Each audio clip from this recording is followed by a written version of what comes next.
Welcome to Kokoro Conversations. My name is Rebekah Anderson. And I'm Alex Lang. And we're really grateful to be with you guys today. We started this conversation series because it's our hope that by talking about certain things that might not come up in everyday life, but that are part of everyday life, we can encourage people to live their lives more intentionally. I know these conversations have helped me live my life more intentionally. Sure. So today, something we're talking about is dreams. And I want to ask you, Alex, what is the most vivid dream you've ever had? My dreams, when I remember them, they tend to be very, very vivid. But for me, probably one of the most vivid dreams that I've ever had is one where I was working my way through a building and it gives a particular feeling, and I was somehow managed to get inside the walls of a building. So it was like I was able to like crawl up through the walls and maneuver my way through this building. And it's funny because in real life, walls are like not very thick, right? They tend to be like this. But in this dream, the walls were thick enough that when I got up inside of them, I was able to actually like maneuver my way up through them. And for whatever reason, that dream has always stuck out to me as being one of the most vivid, because I just remember being able to feel like all of the bits and pieces inside the wall. But there's something in that to me, I think it's deep in my psyche, which is that I like enclosed spaces like where I feel surrounded by things. And so for me, even though I think for a lot of people that might feel very scary to be inside of it, to me, it felt very freeing, because it was like wherever I was in this building, I knew that I could like work my way through it and figure my way out of it in ways that, whoever else was in there couldn't. I don't even know if there was other people in there, but I knew that for me, I had this secret way of getting through. And from the time I was a child, secret passages, secret ways of doing things were always really kind of like, that really stuck out to me. Maybe that's an 80s thing that was always like you found secret ways. Oh, yeah. But as a kid, that was like really important to me. So I loved this dream that has been the most vivid to me is being able to like know a secret way through, being in this kind of enclosed space where I know the path through it, and then feeling like I had this kind of really really particular and specific thing that I knew about that nobody else knew about. So it's that kind of secrecy. So that was kind of, that's the best way I can describe it. But it was, but that was the dream for me. And it's odd because I have dreams about people all the time, but the truth is, and those dreams are very, very vivid oftentimes when I meet people, but that dream of being inside the walls is one of the most like prescient to me. Right. So I'm interested for you though. Like what's your most vivid dream? Does it include people? Is it something that you're doing on your own, like me? Yeah. It's interesting because it's kind of a recurring dream for me. So I think the most vivid dream that I have is also from childhood, but it's I used to quite frequently have a dream that I was stuck in a maze and I couldn't get out. Oh, interesting. Yes, and sometimes there was someone chasing me in the maze. Was it scary? It was scary. It was, I would wake up scared every time. And I kind of forgot about this, but we had to put a guard on my bed for a couple of years because I would roll out of bed often. And I think it was because I was trying to get out physically. So it was so your body literally was like, yeah, almost like if you see dogs sleeping and they start like, I think I probably was doing that. And I stopped around 7, but I still had dreams like that. It was actually like I think you're familiar with the movie The Labyrinth. Yes. I loved that movie. I saw it when I was probably 6. And Jennifer Connelly. I know. She's just like, she's the best. She's so beautiful in that movie too. I think I wanted to be her and still do, to be honest. But I think I can remember being stuck in a maze. And in the film, she needs to get back. Like her ability to get to a certain point in the maze literally is like the difference between the life and death of her brother or like him going to the Goblin King. But I think for me, there was this sense of like, there was something very scary about not being able to get out. So It sounds like it was a nightmare for you. Like in some ways, would you classify it as nightmare? I would say yes. I think my most vivid dreams are actually the nightmares. And I don't have them very often, but I can remember being a child And there were movies, like, I like creepy stuff, but there were certain movies I didn't want to watch, not because I was afraid that they would scare me. I was afraid they were going to show up in my dreams and scare me. Yeah. Interesting. Yeah. So on the nightmare end of things, I remember I was in 6th grade, and uh, I, I was in bed and I fell asleep very quickly. You know, a lot of times for me, it takes me a while to fall asleep, but I fell asleep almost instantaneously, and I went directly into a dream, which is rare, right? It usually, if you know the way dream cycles work, it takes a while to get into like the full dream state. But I went directly into a dream.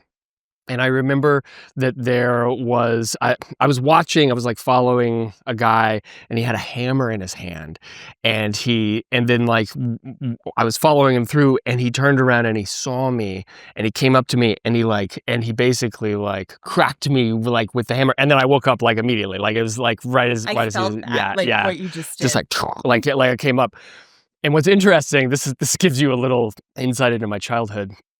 I wrote that dream down, and I brought it to my teacher as a story. And, you know, it was super violent, right? Yeah. And what's interesting is that I think that this woman thought that I was gonna turn out to be like a serial killer.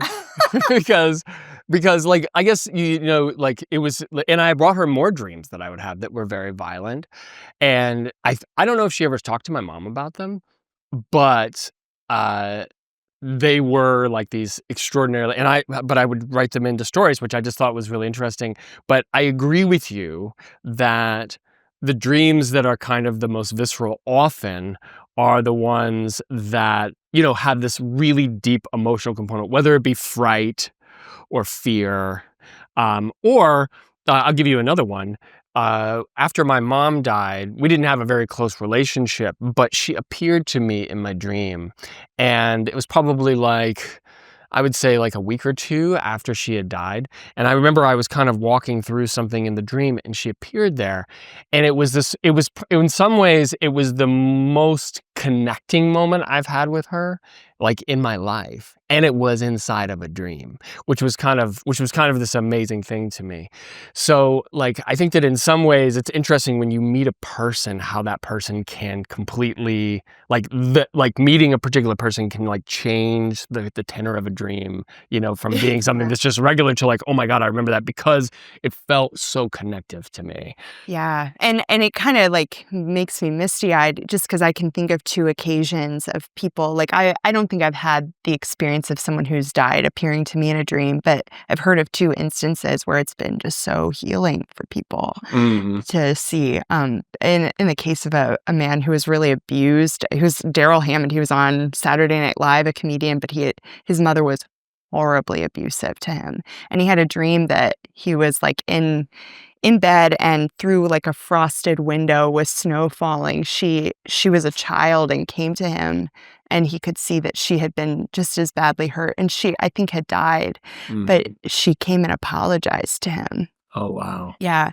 And then same, I think you may have heard Yeah. with an interview for a fellow director that we both worked with previously, who worked with a man who in a psychotic state had killed his son, and the child came to him and said that he was okay, and it was very healing for him. So I think it's really a beautiful thing. I recently talked to someone I work with who said that she thinks that when we dream, we go to be with God every night, and the reality is we have nightmares too. So Right, right. we don't always, I think, go with God, but she said she wakes up and she just feels like God has been with her in her dreams. And I think there is something true to that when we dream, we go somewhere that is beyond this dimension.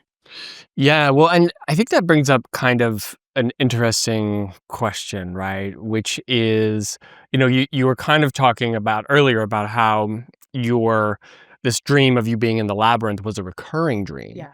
Have you had other recurring dreams that kind of came back to you again and again in your life? Um, I think that one is definitely the one that comes to mind first.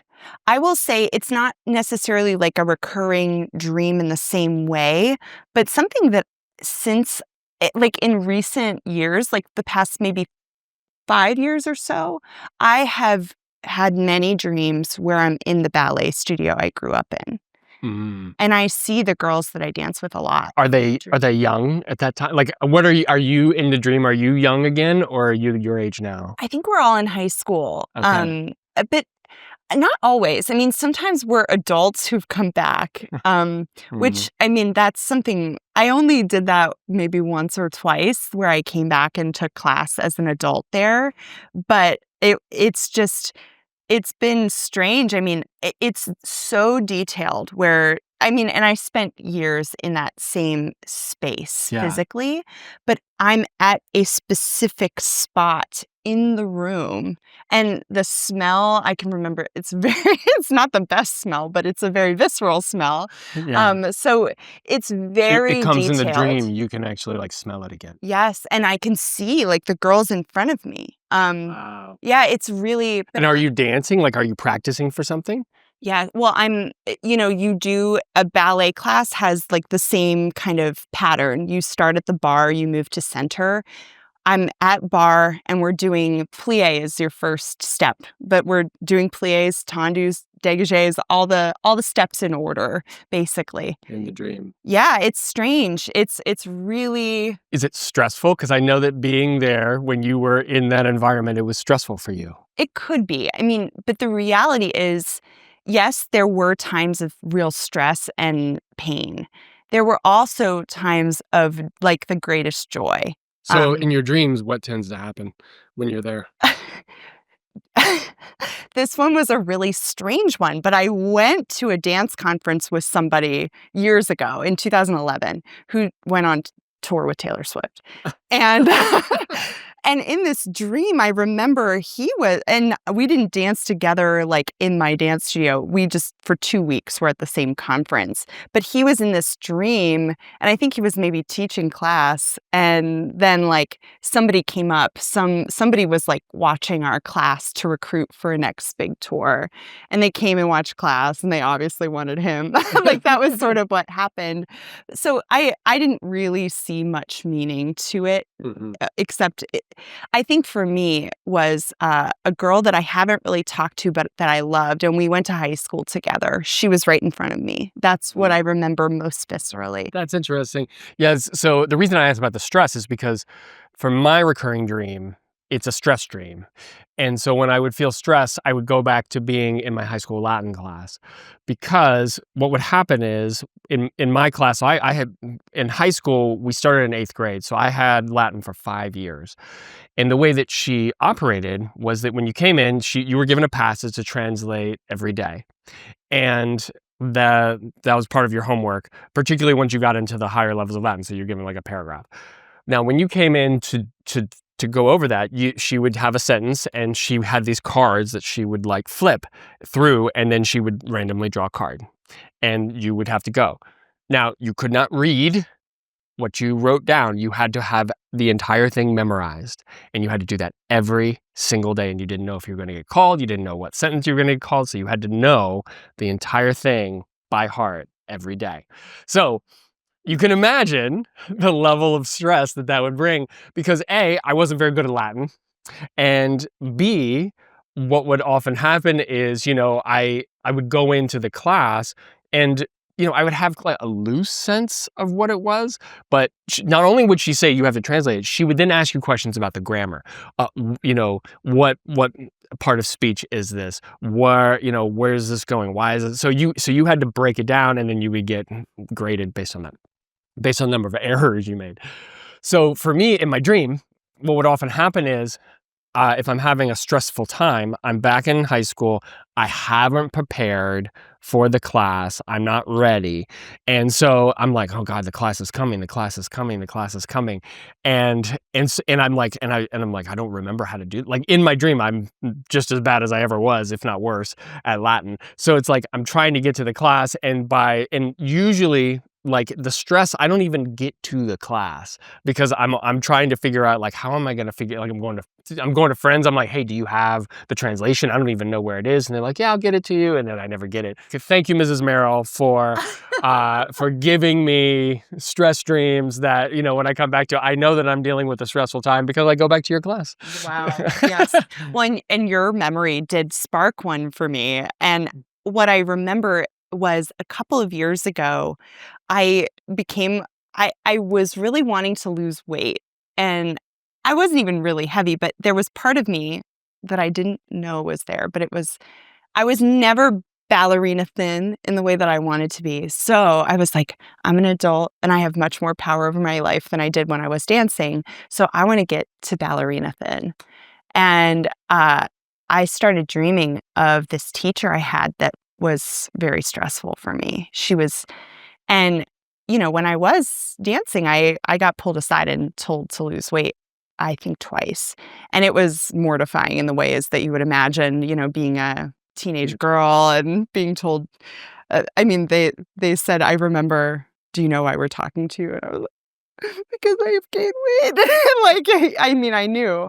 And anyways, I remember I started to dream of this one particular teacher, and I remember dreaming of her yelling at me. And I think that's when I was like, you should really give up on this. It's not. Yeah, no, if she's coming back to you and she's like, and you're feeling that person speaking to you when you're thinking of that's a sign it's probably not a good idea. Yeah, it was definitely a jump ship, Rebekah. Yeah. Interesting to know that this is some deep desire that you have to be thin, but maybe it's not from a good place. So, yeah.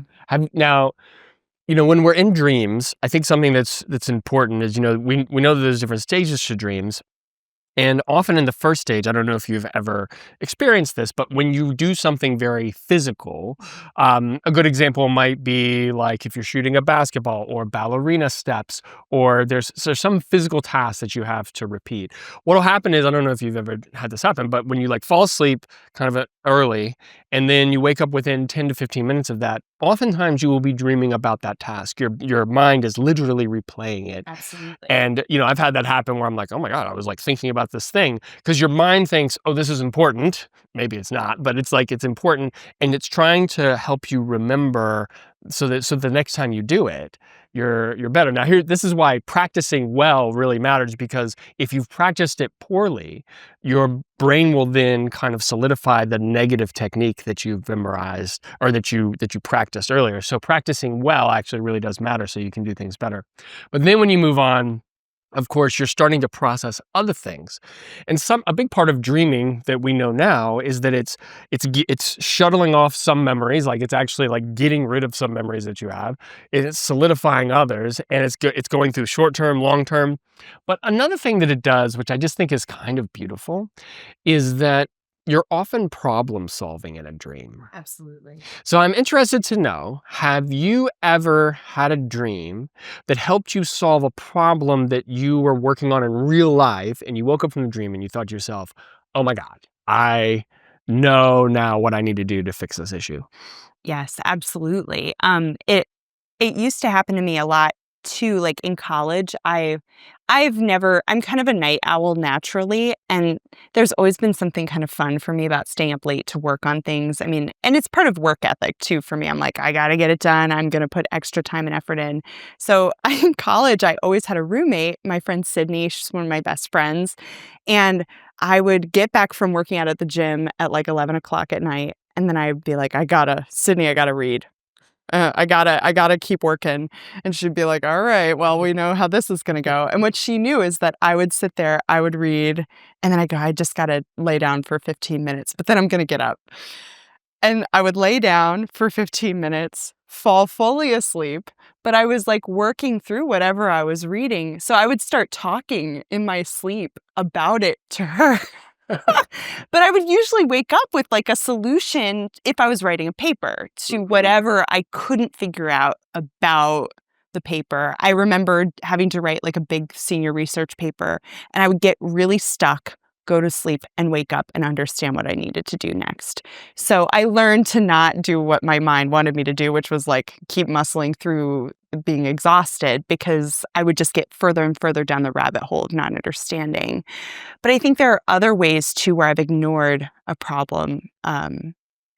I've ignored the way that my brain solved a problem in a dream. You ignored it. Interesting. I had a dream that someone killed me, and it, it was a specific person in my life.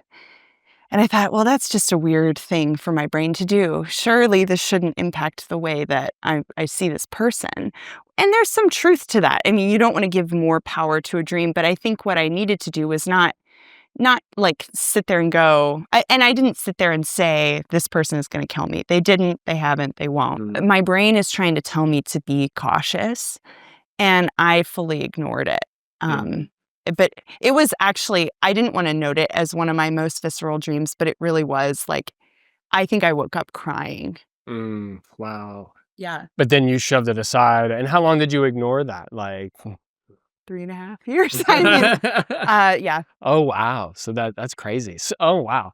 That's one where I think you're absolutely right that we have these emotions that kind of come through. And it's interesting how your brain can process it and take an emotion that you may not even realize you're feeling, and then it puts it into a pictorial kind of movie-like scenario where it's basically embodying the emotion.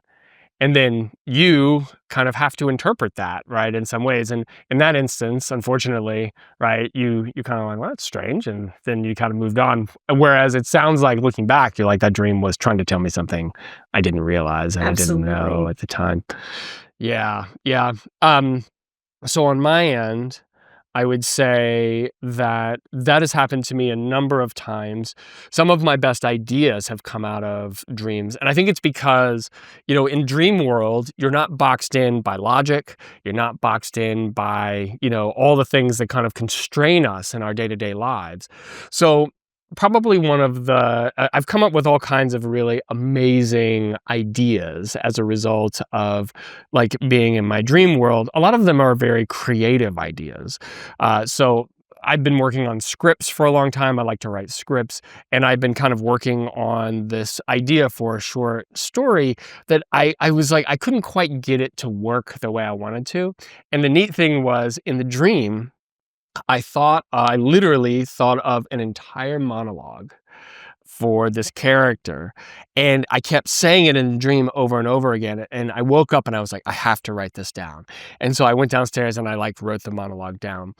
And what I kind of believe to be true about ideas generally is that I believe that ideas are not things that we think up. I actually think ideas are kind of almost like conscious living things that exist out in the universe somewhere.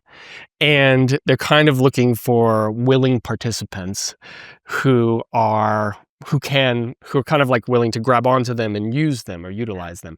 And so I think that happens in a lot of different ways, but I think dreams are one of the ways where we can grasp onto something because it's like this idea that I'm thinking of this kind of plot for this thing that had kind of come to me loosely over time. And then this whole monologue comes out of it, which is just like, it was really this, because it made the whole story. Like that whole thing just kind of created the whole story. Right. And so to me, I was like, oh, that monologue, it already existed out in the universe. And it came to me kind of whole, like literally as a full fabric cloth. It wasn't me sewing it. It was there, and I just picked it up and ran with it. And that's always the way I've felt about ideas, is that they're always there. And that dreams, the neat thing about dreams is it's one of the best ways to access, I think, some of those things that are out there. And so something that I really believe to be true is that whenever I have a problem in life that I'm really struggling with, I always say to myself, you know what? I'm going to figure it out in my dreams. It's going to take a little bit of time, and it may not be tonight, but every night I'll go to sleep and I'll say, well, first of all, I look forward to dreaming so much. I'm like, and I kind of hope that I remember it, but I think to myself when I go to bed, oh, I wonder what world I'm going to inhabit tonight. Like, what's it going to be like? Yeah. And then if I'm dealing with a problem, I'll say, okay, let's see where we go with the dreams tonight to probably work through the problem. And it doesn't always happen, but more often than not, it takes stuff that's kind of gurgling in the subconscious. It brings it up, it kind of works it out. And then if I'm lucky and I remember it, it'll actually be in my conscious mind in the morning when I wake up, which is, I think that's why I love dreams so much. Right. Well, and I think something you and I both have in common that I've been like maybe touching on a little bit with my study habits from college is, we see a problem and I think it's our first inclination to work really hard on it, to like just beat the issue to death, to think about it, to approach it from every angle, to attack, to work hard. And there's something very beautiful in the idea to me that I don't have to do all that. I can simply surrender to what already exists within me and know that the tools are there to help me work through it. I think that's such a beautiful thing about life, in my opinion, is that I have found that the more you work to engineer your life, to say, I'm going to make it happen this way. And it's not to say that you do need to put forth effort. You do need to try. You can't just be like, life happened to me, right? Like you do have to do things. Let's use an example. I think this is a one that I see with people all the time. I'm going to get married by this date in time. You'll hear people say that, right? Like I plan to be married by this date. So now it's not to say that won't happen, right. But if you're so focused on this date, this time, by this age, does that mean that you're really looking for the best person? Or are you just looking for somebody who fits the bill enough so that you can meet this deadline in your life, as opposed to allowing the relationships in your life to naturally flow, and so that you find the right person, which may be before that date, which may be after that date, but allow those things to kind of occur, because I think that if you put out into the universe, I would like to find a meaningful relationship, a loving relationship, if you put that out there, and then you allow yourself to flow through it. You don't fight too hard. You're not trying to engineer it too much. Oftentimes, I think what happens is you will find that those things do come to fruition. Absolutely. Yeah. And when you realize that everything you wish to create in a lot of ways already exists, and trying to muscle your way and engineer the process, actually, I have to remember this all the time. There's something I want, and then there's part of me that thinks it knows the right way to create that reality. And I have to stop myself and say, okay, so this is the reality you want, right? What if I told you that the way you're trying to get to it is actually getting in the way of what you want to create?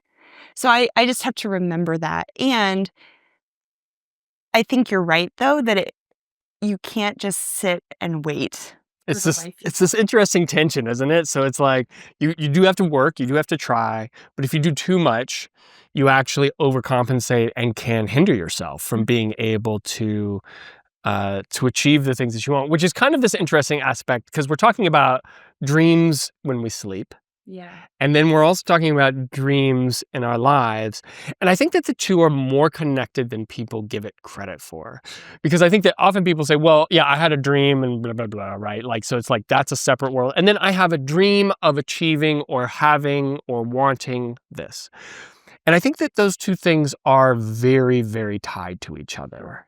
And in my opinion, and I'm interested to hear your take on this, but I think that the way that they intersect with each other is that you can have a sense in reality of something that you want to achieve, whatever that dream might be. We talked about the idea of finding a relationship that's meaningful. Yeah.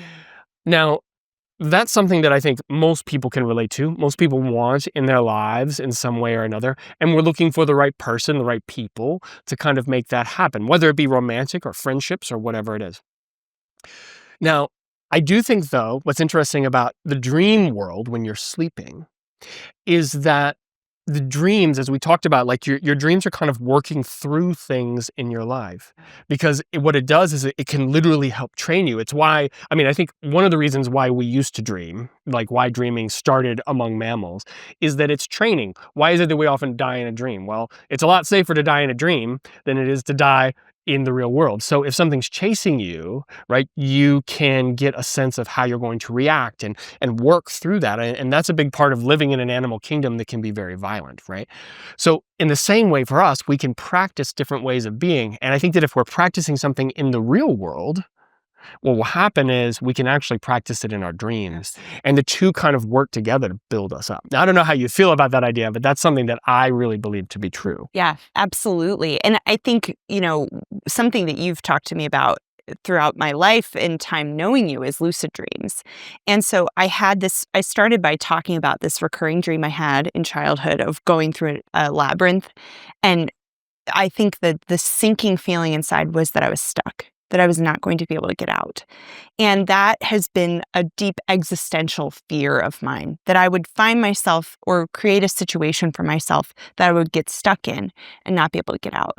When I was about 16, I had a lucid dream where I was in a labyrinth, or in something like that, like a maze, being chased by a creature. And I remember at a certain point, I thought to myself, hold on, this creature does not exist. Like, it was a very large, like giant almost, like a mythical type of creature. And I'm like, that doesn't exist in the world. And I turned around and I just went, like, I was like, you're not real. And he walked away. Like, and I was like, okay. And then I just kind of continued on my merry way and created this other reality. And so lucid dreaming is when you become aware that you're dreaming. Right. And and then in some instances, some people can, like what you're talking about, take control of the dream. Yeah, exactly. Oftentimes when you become aware that you're dreaming, you just wake up. So staying in the dream, that's the hard part with lucid dreaming. I probably woke up shortly after that. But looking back on it, I think my greatest dream, that when I'm awake, or the thing that I have wanted the most in my life, I've always just wanted to feel safe. That's all I've ever really wanted in my life, is to feel safe. Because then if you know deep in your heart that you are safe, you can go anywhere and do anything.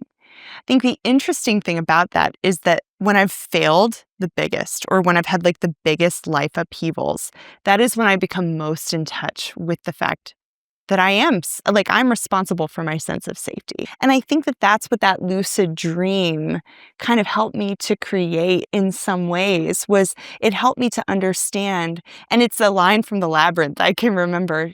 At a certain point, Jennifer Connelly's character realizes she's in a dream. And she just goes, you have no power over me. You have no power over me. And then you just watch the labyrinth dissolve. When you have a lucid dream, and you basically can take control of the dream, it does give you a sense of agency, of autonomy over the dream itself. And that's so interesting because real life is very much the same, isn't it? Like I think a lot of people feel like they're in a dream flowing through life, like they're out of control of the things that they want to do. But then to actually sit down and say, no, I have agency, I have autonomy, I can make the decisions.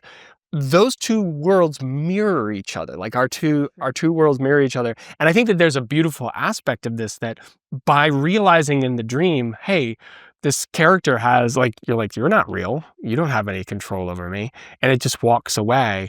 Well, the same thing can happen in your real life. It's absolutely true. I think the greatest senses of not feeling like I'm who I am, and I've talked about in conversations, that a big part of who I am is I'm very accepting of people, generally speaking, or at least I aspire to be. Because the reality is I'm human too. I fall short of that. I think at times I have misunderstood acceptance of a person with allowing them to dictate the terms of my life. And so interesting things for me of I find myself in a situation where I can choose to contest something that's going on. It gives me a weird sense of it's very freeing, even though it can be frustrating. I find that I am my worst, least centered self when I feel I don't have the freedom to make the choices that I feel I should be able to make. And so realizing that and knowing that we do have power it's very empowering, I guess. Absolutely. Absolutely. Well, so I want to thank you for taking the time to be with us today. We'd be interested to hear about your dreams in the comments. And, hopefully you have found some ability to understand how your dreams interact with your life in the real world. I hope that we've given you the opportunity to feel as though, you have a little more control over your life, and that you can allow your life to flow and have the opportunity to go down the road that maybe life will take you down if you're not controlling it so much. It is that tension that we talked about. And so we're looking forward to coming back to you next time, to having more conversations about living an intentional life. And we look forward to seeing you next time.